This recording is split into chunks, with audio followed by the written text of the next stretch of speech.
Magandang gabi po sa inyo mga kababayan. Naway nasa mabuti po kayong kalagayan sa tamang parte ng ating bansa at ng mundo. Naway ingatan po tayo ng ating Panginoon Diyos sa lahat po ng mga panahon, mga kababayan. Mga kababayan, ang pag-uusapan po natin ngayon ay ang balita kahapon ng GMA7, 24 oras, ay yung robbery na naganap doon sa Matanda na kalaunan ay mga apo pala ito. So pinagtulungan po yung Matanda na pagnakawan po ng pera, ng jewelry, kasi nga po siguro may kit po ang pangangailangan ng dalawang apo, kaya nagawa po yung crime ng robbery mismo doon sa kanilang mga lola. Nakakalungkot mga kababayan. Wala na pong sinisino kay lola, kay magulang, kay kapatid. Basta magkaroon lamang po ng pera sa maling pamamaraan ay gagawin po mga kababayan. Nakakalungkot po mga kababayan na although minsan hindi ko rin masisi ang mga gumagawa ng mga ganyang mga crime, kasi nga po mahirap na bansa po kasi ang Pilipinas mga kababayan, at siguro hindi sila makapasok sa trabaho, maaring wala po silang narating na mga magandang kurso, mapa-vocational man o college. Kaya nangyari po, pumupunta na lamang po sila sa mga illegal na gawain katulad po ng robbery. So, yung dalawang apo po, bagamat nahuli, ay kakasuhan po sila ng robbery with violence. At yung lola naman po na ginawan po nila ng crime ay nasa mabuti pong kalagayan. Bagamat hindi po maganda ang ginawa sa kanila, sa kanya, ay inumpog po ang ulo hanggang sa nahilo po ang Matanda. So nakakaawa po ang Matanda na, alam niyo naman, mga senior citizen, habang tumatanda po yan, ay humihina na po, katulad ko, as senior citizen, ay humihina na po ang ating sistema po mga kababayan. At sabi ko nga po sa inyo, ang bottom line pa rin po ng naganap na crime po ay tumuturo po lahat sa love of money mga kababayan, na kayang-kayang wakasan po ng laser close super fortress. Tunghayan po natin ang report po ng GMA7 tungkol po sa naganap na robbery with violence ng kanilang mga apo po sa kanilang lola, mga kababayan. Visayas at Mindanao. Kalunos-lunos ang sinapit ng isang 73 taong gulang na lola na habang natutulog, tinakpan ng bibig at ilong ng mga nanloob sa kanyang bahay. Kuwang-kuwa sa CCTV kung paano siya nanlaban, pero pinagsusuntok at iniumpog pa sa sahig ng isa sa mga suspect.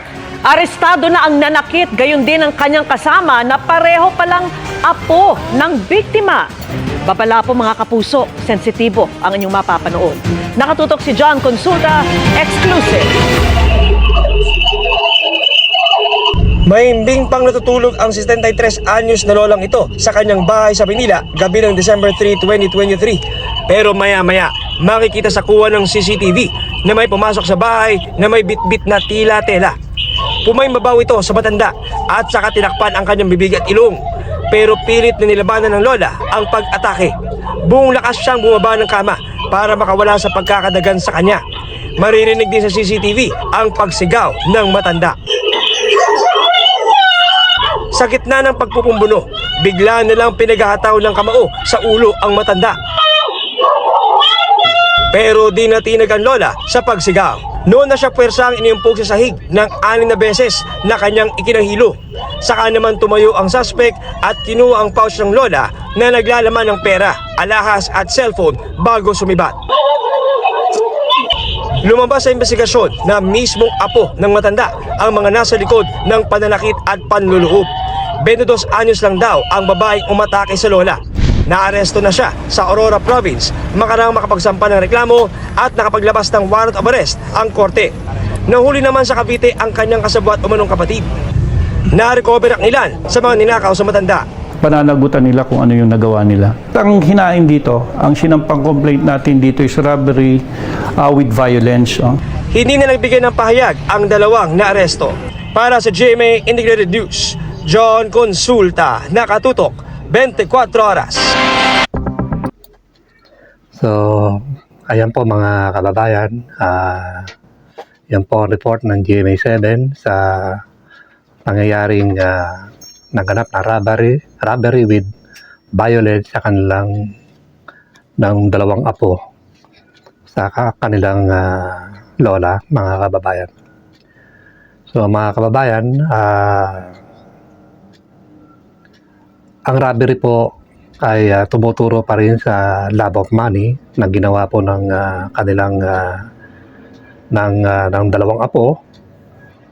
Kasi nga po, maaaring maigpit po ang pangangailangan po ng dalawang apo. Ay maaaring yung dalawang apo ay walang trabaho, walang pinagkakitaan, maigpit ang pangangailangan, maaaring hindi nakatapos ang pag-aaral, maaaring nagdodroga, maaaring